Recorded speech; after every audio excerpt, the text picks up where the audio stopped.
একটু চা হবে? এই নাও, লেবু চা খাও।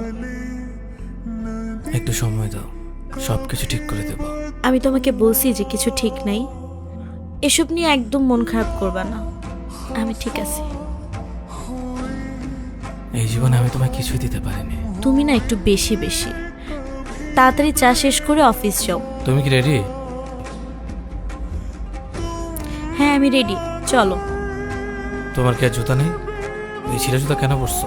আমার অন্য জুতা ভালো লাগে না, এটা পরতেই ভালো লাগে। এই জন্য তুমি আঠা দিয়ে লাগে জুতা পরবা? তাতে কি হয়েছে, এই যে 20 টাকার আঠা দিয়ে জুতাটা ঠিক করে ফেললাম।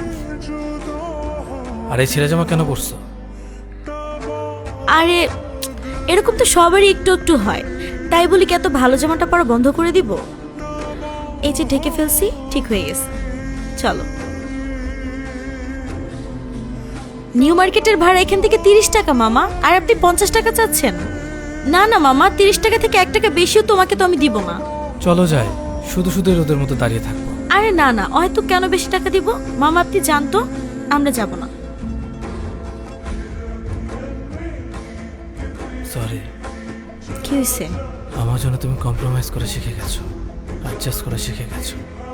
জুতা ছিঁড়ে গেলে তা আঠা দিয়ে লাগানো শিখে গেছো, ড্রেস ফেটে গেলে তা লুকানো শিখে গেছো। আর কি কি শিখবা তুমি? আমি জানি আমি কিছু করতে পারছি না যেটা তুমি ডিসার্ভ করো।